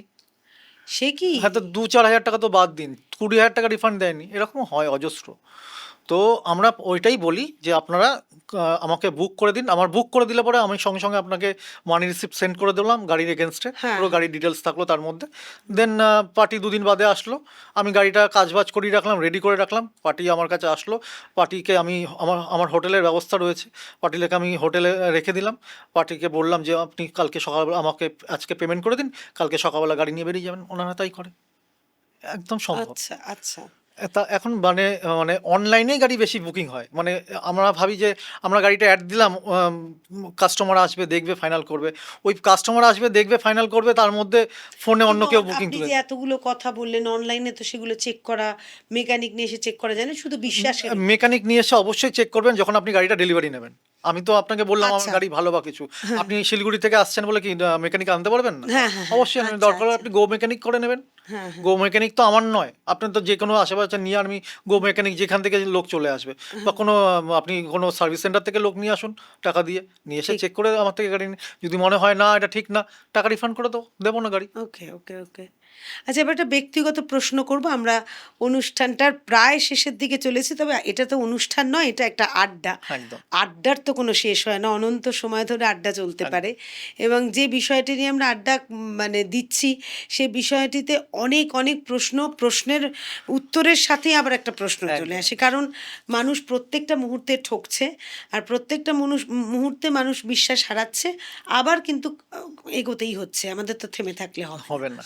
তা আমি বলছি যে এই বিশ্বাসের জায়গা থেকে বলছি যে বিশেষ করে বাঙালিরা এরমভাবে বলবো না, যদিও বাঙালি অনেকেই ব্যবসা করেন, কিন্তু আপনারা যে তিনজনের পার্টনারশিপ, এটা খুব একটু ব্যক্তিগত প্রশ্ন, কিন্তু খুব ভালো, মানে এটা একটা দৃষ্টান্ত যে তিনজনে মিলে বিজনেস করছেন। সেটাতে আপনারা কি করে একসাথে একই কাজ তিনজনে মিলে হ্যান্ডেল করেন, আর কিভাবে এতদিন ধরে বিজনেসটা চলছে, মানে রহস্যটা কি? আমরা মানে আমি শান্তনু, আমরা দুজন মারুতি ট্রু ভ্যালুতে দীর্ঘদিন ধরে কাজ করি। শান্তনু আচ্ছা। আমার থেকে অনেক জুনিয়র। শান্তনু যদি মারুতি ট্রু ভ্যালুতে 3-4 বছর করে থাকে, আমি 7-8 বছর করেছি। তো আমরা ও আলাদা কোম্পানিতে ছিল, আমি আলাদা কোম্পানিতে ছিলাম, নাম নিলাম না কোম্পানির। আমরা বিভিন্ন মেলা হতো মারুতির, হ্যাঁ। বিভিন্ন মাঠে মেলা হতো। ওই মেলাতে গিয়ে আমরা দুজনকে পরিচয় হয়, যেহেতু দুজনেই মারুতি থেকে, দুজন আলাদা অথরাইজ থেকে। তো ওখানে গিয়ে আমাদের পরিচয় হয়। পরিচয় হওয়ার পরে একটা বন্ধুত্ব স্থাপন বন্ধুত্ব, হয়। হ্যাঁ। তারপরে আস্তে আস্তে টুকটুক করে কাজ শুরু হয়, যে এই একটা গাড়ি আছে, ওই একটা গাড়ি আছে, এরকমভাবে একটা কাজ শুরু, মানে সম্পর্ক হয়। তো একটা টাইম আসে, সালটা 2018 শেষের দিকে, আহ, মারুতি থেকে আমাকে সাউথ জোনের বেস্ট সেলস অ্যাওয়ার্ড দেওয়া হয়। বাহ, ঠিক ভেরি আছে। গুড, ভেরি তো গুড। ওইটা যেদিন আমি রিসিভ করলাম, একটু গর্ববোধ হচ্ছিল, ভালো লাগছিল যে আমি বেস্ট সেলার হয়েছি। তো ওইটা পাওয়ার পরে আমার মনে একটু জন্মালো, এত বছর তো আমি এক জায়গায় কাজ করলাম, আমি এইবার মনে হয় আমি নিজে ব্যবসাটা করতে পারবো। এতদিন তো আমি মারুতিকে ব্যবসা দিলাম আমার তরফ থেকে। একটা পরিচিতিও হ্যাঁ, হয়েছে। হ্যাঁ। দেন আমি মনে হচ্ছে এবার আমার বিজনেসে নামাটা ঠিক সময়। তো দেন আমি বিজনেস স্টার্ট করি। তারপরে শান্তনুকেও ডেকে নিই। তার কিছুদিন বাদে তন্ময়ও আসে আমার কাছে। তো এবার আমরা তিনজন মিলেমিশে ব্যবসা এগিয়ে যাচ্ছি। আর একটুখানি বলতে পারি, বাঙালি সব কিছু করতে পারে, বাঙালি সব কিছু সম্ভব। বাঙালিরা যদি চায় এগিয়ে যেতে, কেউ আটকাতে পারবে না। না না, সে তো বটেই, আমাদের ইতিহাসও তাই বলে, বাঙালি কখনো কোথাও পিছিয়ে পিছিয়ে থাকেনি। কিন্তু বাঙালিকে সবচেয়ে বেশি হ্যাঁটা শুনতে হয়, সবচেয়ে বেশি বাঙালি খোরাকও হয়ে যায়, কিন্তু সেটা তা নয়। বাঙালি বিভিন্ন সময় বিভিন্ন ফিল্ডে, সাংস্কৃতিক জগৎ থেকে শুরু করে সমস্ত জায়গায়, সিনেমার জগৎ থেকে সব জায়গাতেই বাঙালি প্রমাণ করেছে যে বাঙালি এক্সেপশনাল, ব্যতিক্রমী ওই বাঙালি। জন্যই তো আমরা রবীন্দ্রনাথকে পেয়েছি। রবীন্দ্রনাথ, বাঙালির রবীন্দ্রনাথ, বাঙালির সবটাই আমাদের আমাদের নিজেদের মনের জোর এবং ইচ্ছা বাঙালিকে অনেক দূর এগিয়ে নিয়ে গেছে। হ্যাঁ, ইতিহাস আগামীর জন্য বলছে আগামী যাবে। দিনে যাবে। আপনাদের মতো বিজনেসম্যানরা এসেছেন, তারা অনেস্টির সাথে কাজ করছেন, এবং আমাদের এই পডকাস্টে আপনারা যেভাবে আপনি বললেন যে অনেস্টিটা একটা ভীষণ সম্পদ, সেটাকে বাঁচিয়ে রাখতে হবে, বাঁচিয়ে রাখতেই হবে। রাখতেই হবে। সেইটাই একটা আশা নিয়ে আমরা থাকি যে আমরা এগিয়ে যাব, থেমে থাকবো না। আমার সম্ভবত শেষ প্রশ্ন, যে ধরুন আপনার থেকে আমি একটা গাড়ি কিনেছি, 1 বছর 1.5 বছর পর আমার মনে হচ্ছে এই গাড়িটা আমি বিক্রি করে দিই, আপনার কাছ থেকেই আর একটা গাড়ি কিনবো, কারণ আপনার কাছ থেকে গাড়ি কিনে ধরুন আমি স্যাটিসফাইড। এবার তার জন্য আপনি আমাকে কিভাবে সাহায্য করবেন? আপনি আমাকে ফোন করলে আমি আপনাকে সাজেশন প্রথমে আপনার কাছে জানতে চাইবো, আপনি কি নতুন গাড়ি কিনবেন? যদি কেনেন, তাহলে আমি আপনাকে সাজেশন দিতে পারি কোন গাড়িটা আপনার জন্য পারফেক্ট হতে পারে। কারণ আপনি আমার কাছ থেকে এই গাড়িটা এতদিন চালিয়েছেন, দেন আপনাকে কোন গাড়িটা আপনার জন্য পারফেক্ট না, আপনি তো হতে পারে। নতুন গাড়ি, তো আপনার ব্যাপার। নতুন গাড়ির কোনো ব্যাপার না থাকলেও আমি কাস্টমারকে অবশ্যই এটা জিজ্ঞেস করি, এটা আচ্ছা। এটা আমার কাজ। আমি চাইবো না আমার বিজনেসটা আগে হোক, আপনার ইচ্ছাটা আমাকে শুনতে হবে। আপনার ইচ্ছাটা থাকতেই পারে আমি একটা নতুন গাড়ি কিনবো। আচ্ছা, সেইটা আমার আপনার থেকে নেওয়া গাড়িটা আমি আপনাকে আবার বেচে দিতে পারি, হ্যাঁ, একদম। সেটা আপনি হ্যাঁ, আমায় হ্যাঁ, help আপনি করবেন। আমার কাছ থেকে গাড়ি নিতেই হবে এমন এমন কোনো ব্যাপার নেই, আবার নিতেও আপনি, পারি। হ্যাঁ, আর আপনি আমাকে বেচতেও সাহায্য করবেন, তো একদম আমার ব্যস্ত, গাড়িটা একদম। আপনি মানে নিয়ে আপনি নেবেন। আপনার গাড়িটা আমাকে তো আর আমার গাড়ি যখন, এটা তো আর কিছু দেখার নেই নতুন করে। আমরা যেহেতু গাড়িটা গ্যারান্টি প্রোভাইড করি, গাড়িতে আমরা সার্ভিসিং প্রোভাইড করি, 5টা 7টা সার্ভিসিং প্রোভাইড করি, গ্যারান্টি থাকে আমাদের, 3-4 বছরের গ্যারান্টি থাকে ইঞ্জিনে। তো আমরা ওই আমার গাড়িটা জানিয়ে আমার মেনটেনে রয়েছে। সুতরাং আপনার গাড়িটা নতুন করে আমি কিছু চেক হ্যাঁ, করবো না। আপনার চেনা গাড়ি। চেনা গাড়ি তো আমি চাইবো আমার গাড়ি আমার কাছে চলে আসুক। দেন আপনাকে আমি জিজ্ঞেস করবো আপনি কি নতুন নতুন গাড়ি নেবেন যদি বলেন হ্যাঁ, তা আমি বলবো আপনাকে এই গাড়িটা নেওয়া ঠিক হবে বা ওটা নেওয়া ঠিক হবে। আপনার সাজেশনটা নেবো, আপনি কোন গাড়ি কীরকম গাড়ি খুঁজছেন, সেই ক্ষেত্রে কোন গাড়িটা নেওয়া ঠিক হবে। আর আপনি যদি বলেন করেন না আমি নতুন গাড়ি নেবো না, দেন আপনি যদি বলেন যে আমি সেকেন্ড হ্যান্ডই নেবো, তোমার থেকে একটু ভালো গাড়ি নেবো, একটু উঁচু গাড়ি নেবো, এতদিন তো চালালাম আমি ইয়ন, এবার একটু আমি সুইফটে যাব। তো আমি, আমার কাছে যদি তখন সুইফট থাকে আমি আপনাকে প্রোভাইড করবো, যদি না থাকে আমার কাজ হবে অপেক্ষা করানো। ভালো গাড়ি আসলেই আমি আপনাকে ফোন করে প্রথম ফোনটা আচ্ছা আপনাকে করা। আচ্ছা, হ্যাঁ। আচ্ছা, এবার প্রবীর হুম। একটা মজার একটা খেলা খেলি। একদম। র্যাপিড ফায়ার একটা করি, চটচট করে উত্তর দেবেন। হুম। আর খুব কম সময়ের মধ্যে। সবচেয়ে নির্ভরযোগ্য কোম্পানি কি? মারুতি। ৫ লক্ষ টাকার মধ্যে সেরা গাড়ি? যদি হ্যাচব্যাক চান সেক্ষেত্রে সুইফট, যদি সিডান চান সেক্ষেত্রে হন্ডা সিটি, আর যদি এসইউভি টাইপ অফ কিছু চান সেক্ষেত্রে চোখ বন্ধ করে ক্রেটা। ক্রেটা। আচ্ছা, 10 বছরের বেশি পুরনো গাড়ি কিনবেন? একদম কিনতে পারেন। মানে একটা গাড়ির রেজিস্ট্রেশন থাকে 15 বছর, তারপরে সরকার আবার 5 বছর অনুমতি দেয়, তারপরে আবার শেষ হয়ে গেলে আবার 5 বছর অনুমতি দেয়। মানে একটা গাড়ির ভ্যালিডিটি থাকে 25 বছর। 25। 10 বছর তো খুবই কম। ডিজেল না পেট্রোল? কম চললে পেট্রোল, বেশি চললে ডিজেল। অটোমেটিক না ম্যানুয়াল? চোখ বন্ধ করে ম্যানুয়াল। আর যদি মনে হয় যে না আমার জন্য আমি এফোর্ড করতে পারবো অটোমেটিকটা, কারণ অটোমেটিকটা খরচা সাপেক্ষ গাড়ি। একবার যদি গিয়ার বক্স খারাপ হয়, কোনো রিপেয়ারিং হয় না, পুরো অ্যাসেম্বল চেঞ্জ করতে হয়, তাতে 60 থেকে 70 হাজার টাকা খরচা হয়। সেই দিক দিয়ে আমি বললাম যদি আপনাকে মানে অ্যাফোর্ড করতে পারেন সেক্ষেত্রে অটোমেটিক। আর যদি মনে করেন না আমার দীর্ঘদিনের গাড়ি আমার চাই, ভালো গাড়ি চাই, চোখ বন্ধ করে ম্যানুয়াল। ম্যানুয়াল এখনো পর্যন্ত ম্যানুয়ালই বলবেন আর একদম। কি। প্রথম গাড়ি হিসেবে কোন মডেল সাজেস্ট করবেন যে প্রথম গাড়ি কিনবে? প্রথম গাড়ি সে যখন কিনবে তাকে হ্যাচব্যাকই কিনতে হবে, সিডান না, এসইভিও না। আপনার কাছে যত পয়সাই থাকুক না কেন, আপনাকে হ্যাচব্যাক নিয়ে গাড়িটা হাত সেট করতে হবে, দেন আপনি আপনার ইচ্ছা মতন আপনি সিডানে যাবেন কি এসইউভি। এসইভিতে যাবেন, সেটা আপনার অ্যাফোর্ড, আপনার ব্যাপার। আচ্ছা, এক লাইনে বলবেন যে পুরনো গাড়ি কেনার নিয়ম। পুরোনো গাড়ি কেনার নিয়ম হচ্ছে আপনাকে বিশ্বাসযোগ্য, ভরসাযোগ্য একটা ডিলারশিপে ভিজিট করতে হবে, এবং ডিলারশিপের যে ওনার রয়েছে তাকে দায়িত্ব দিতে হবে যে আপনি যে গাড়িটা কিনছেন আপনার টাকাটা যাতে ওয়েস্ট না হয়, বিশ্বাসযোগ্য হয়, এবং ডিলারটা যাতে আপনাকে অবশ্যই গ্যারান্টি প্রোভাইড করে, নট ওয়ারেন্টি। ওয়ারেন্টি কিন্তু আমরা লাইফ টাইম দেই, আপনার কাছে গাড়ি যতদিন থাকবে আমি ওয়ারেন্টি দেবো। যদি গ্যারান্টি যে ডিলার দেয়, চোখ বন্ধ করে তার কাছে গাড়ি কিনুন। তার কাছে যদি 5,000 টাকা বেশি হয় গাড়ি, তাতেও তার কাছ থেকে কেনাটাই আমার মনে হয় সব থেকে বেশি প্রফিটেবল। আজকের এই আড্ডা থেকে আমরা সত্যিই সমৃদ্ধ হলাম। আমরা জানলাম যে বাহ্যিক সৌন্দর্য কিন্তু সবসময় শেষ কথা বলে না, কারণ তার ভিতরে তার আভ্যন্তরীণ সমস্ত কিছু দেখে কিনতে হয় গাড়ি। কারণ কি, আমরা হয়তো দেখলাম যে খুব চাকচিক্য করে গাড়িটারে সাজিয়ে রেখেছে, কিন্তু নিয়ে যাওয়ার পরেই সেটা বেগড়বাই করছে। সেটা তো কাম্য নয়, কারণ আমাদের অর্থ খুবই কষ্টার্জিত। সেই অর্থ একটা একটা করে টাকা জমিয়ে জমিয়ে অনেকটা টাকা জমানোর পর আমরা স্বপ্ন দেখতে শুরু করি। স্বপ্ন দেখতে শুরু করলেই তো হয় না, স্বপ্নটা সফল হতে গেলে সেই টাকাটা খুব কষ্ট করে জমাই। সেই টাকাটা যদি অসাবধানতায় নষ্ট হয়ে যায়, তার থেকে আর দুঃখের কিছু হতেই পারে না। তাই প্রবীর এবং প্রবীরের মতো আমাদের যারা ব্যবসায়ীরা কাজ করছেন কলকাতায় তথা পশ্চিমবঙ্গে এবং সারা ভারতেই, তাদের উপর বিশ্বাস রাখা যায় এবং সেই ধরনের বিশ্বাসযোগ্য ডিলারদের কাছেই যাওয়া উচিত, যারা অন্তত আর কিছু না করুক, অন্তত মিসগাইড করবেন না, সঠিক সিদ্ধান্ত নিতে সাহায্য করবেন। সুতরাং আমরা চিন্তা করব যে যাতে আমরা নিজেদের সুরক্ষিত রাখতে পারি, সেই সাবধানতাটা অবলম্বন করে আগামী দিনগুলো শান্তিতে কাটাবো। আমাদের আলোচনা, আমাদের আড্ডা যদি আপনাদের ভালো লেগে থাকে অবশ্যই জানাবেন। প্রবীরের ফোন নাম্বার এবং ওর শোরুমের নাম্বার সব কিছুই আপনাদের দেওয়া থাকলো। প্রয়োজনে যোগাযোগ করবেন, সিদ্ধান্ত নেবেন সঠিক সময়ে সঠিকভাবে।